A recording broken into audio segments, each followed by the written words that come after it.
Most money you've ever made in a year? Probably this year. I think we're on track for like 13, 14 million in sales. And off that, you guys would net what? 8, something like that. And how does this split work with you and Brian? Partners. Okay. Yeah, 50-50. 50-50. Yeah. How do you manage the money? I manage it. I have an accountant and they do our payroll, but like I'm kind of like the front end of like making sure all of that is, how it is. It's part of like my morning routine. Like I'll log into OnlyFans, I'll look at our sales, I'll request payouts from them, and just from there it's just like, okay, cool, dump that in the savings, pay off the credit card. Oh, we booked a trip, cool, all right. Like, do you invest it? A lot of it or we invest back into the company and the Okay. business, so it goes into ads or it goes into team. People are always like, why don't you have like a Roth IRA, or why don't you have, all of this in stocks? And it's like, because every single time that we've ever put money back into ourselves, we've been able to make like way more back from it. So your vision for the channel was what then, as you were kind of figuring it out, and what about today? I think vision, we were just kind of like, how big can we make this? How far can this go? Brian can probably tell you. He had a saved note and it said like, hey, if we do $550,000 a month, like that's enough for like complete freedom for us. Like imagine if we could get there. And then we did by the end of the year. And it was like, oh, well, now what? It was so rewarding for us figuring things out that we were motivated to do more. It was just very self-motivating to us of like, we're still not the best at this. I think we can be better. We can be the best at this particular thing. I'm the most followed creator on the platform. So I have like 1.8 million active people just on OnlyFans, which that number on any kind of platform is an astounding number, but to have that many on this platform is a lot. And it's just like, I never expected to have like that kind of like audience or that kind of reach. So the grind though Yeah. entailed what from a time investment perspective? 80, 90, 100-hour weeks. We didn't care. It was like a lot of like building out the things that we have really dialed in now of like, okay, well, when do I do the custom videos?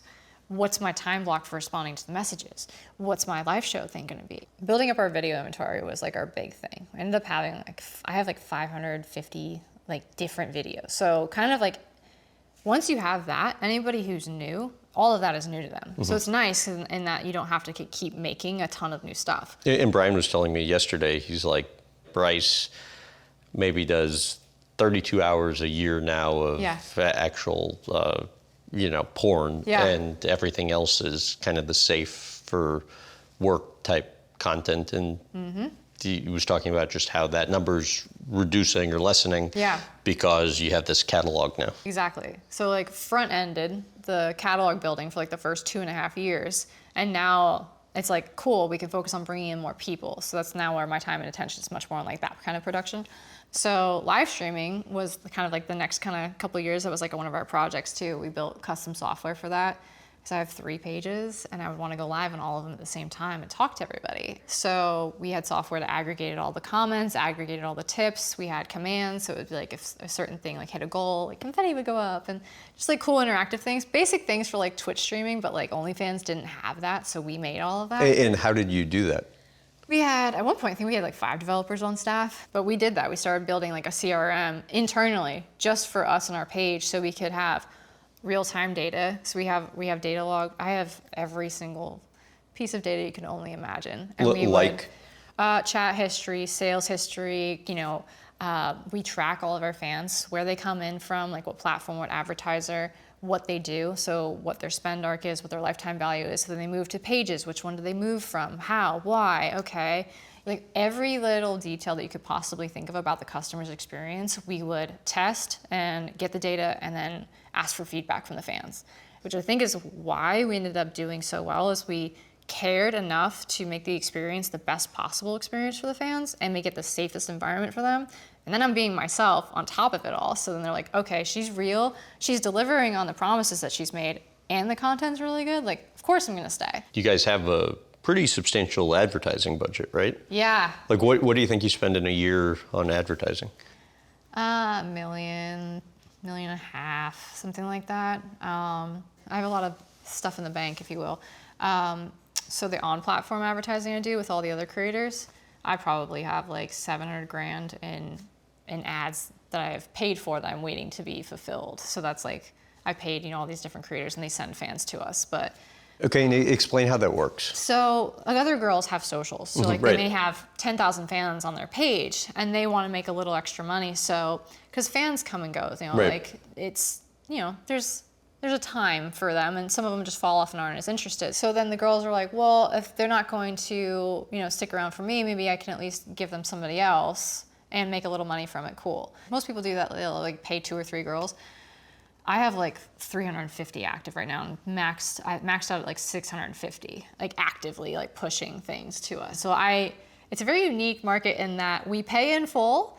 There's no guarantee that they're going to fulfill it. And usually it's in a non-refundable format.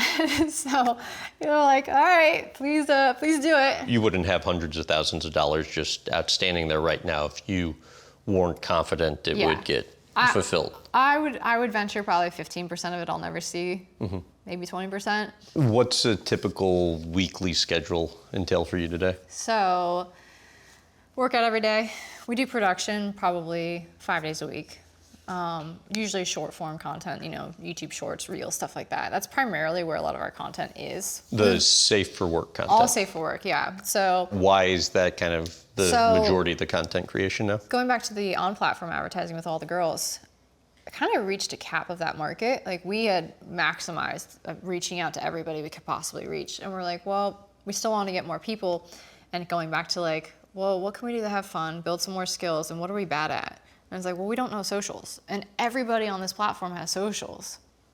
Let's try that. So now that's become like my primary focus of like, how can I get better at content, make cool things that are engaging that, people like and watch. And it's fun. It's like I get to hang out with my friends and goof off in the gym and we get paid to just say whatever and do whatever. And it's just driving a whole nother set of different traffic to our OnlyFans page. Now that isn't currently the only, product I have for sale.